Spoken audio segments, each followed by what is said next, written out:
이 세상은 돈으로 흘러갑니다. 돈은 권력입니다. 이 권력을 대체 누가 쥐고 세상을 움직이고 있는 걸까요?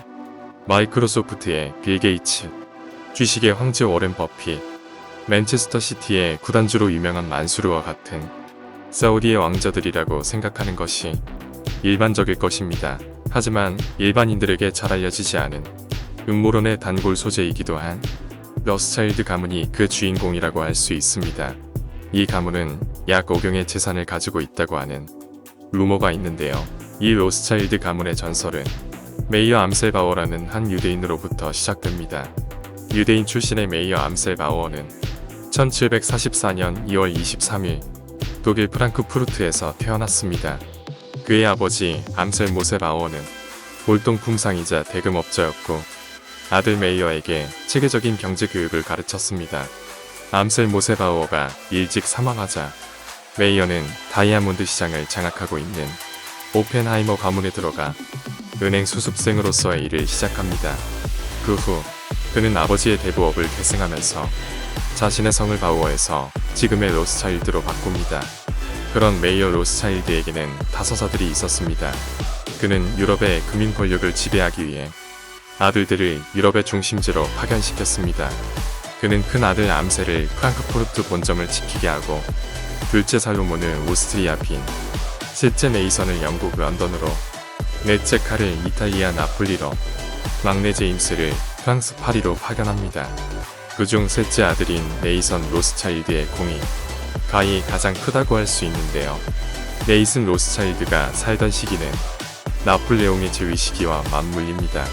1813년 라이프치히 전투에서 패배한 나폴레옹은 다음해 4월에 폐위되어 엘바 섬으로 추방되었습니다. 하지만 1815년 2월 26일 그는 엘바 섬을 탈출해 병사를 모아 파리에 재입성하게 됩니다. 이에 연합국은 일제히 단결하여 각 방향에서 프랑스를 향해 진격하게 됩니다. 이 전투가 바로 나폴레옹의 마지막 전투인 1815년 워털루 전투입니다. 영국과 프랑스 양국의 명운을 건 워털루 전투는 증권거래소의 가장 뜨거운 감자였는데요. 엄청난 정보력으로 영국의 군대가 나폴레옹 군대를 격파했다는 소식을 접한 네이선 로스차일드는 영국의 채권을 모두 팔기 시작합니다.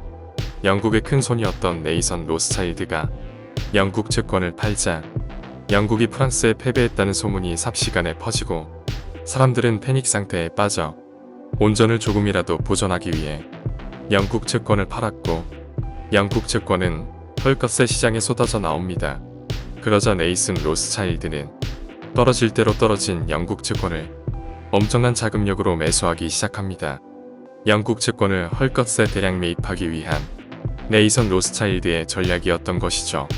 하루 뒤 영국의 병사가 당시 영국의 웰링턴 장군이 나폴레옹과의 전쟁에서 승리했다는 소식을 전해왔고 영국 채권은 폭등하기 시작합니다.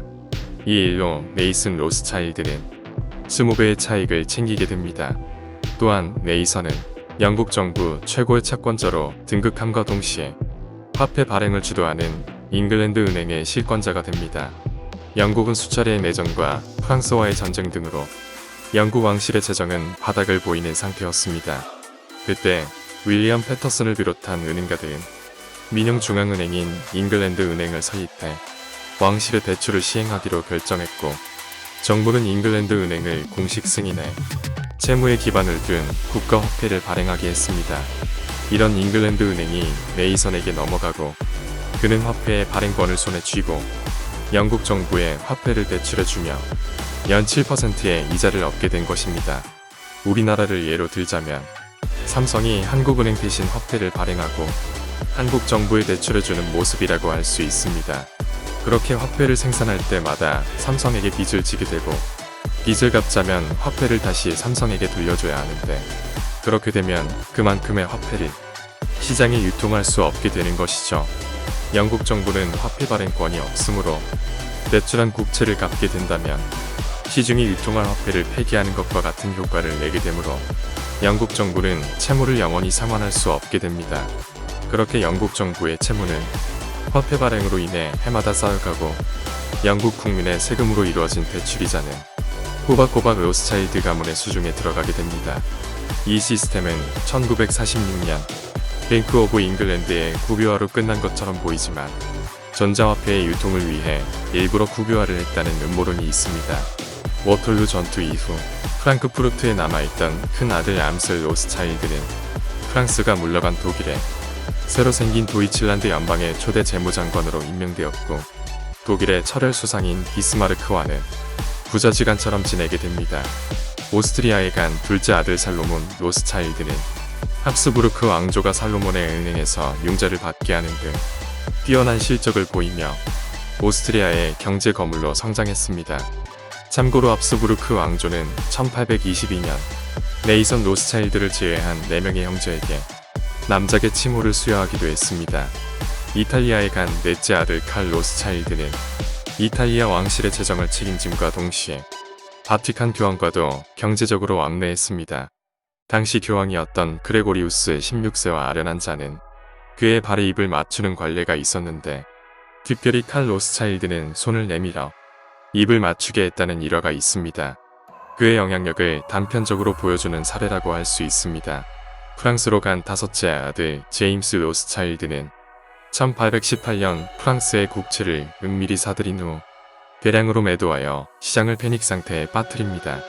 그 후 프랑스 정부가 울며 겨자 먹기로 이 국면에 타개를 요청하자 제임스는 자금력으로 시장의 붕괴를 막았고 이 일로 프랑스의 영웅이 되어 프랑스의 금융가를 손에 쥐게 됩니다.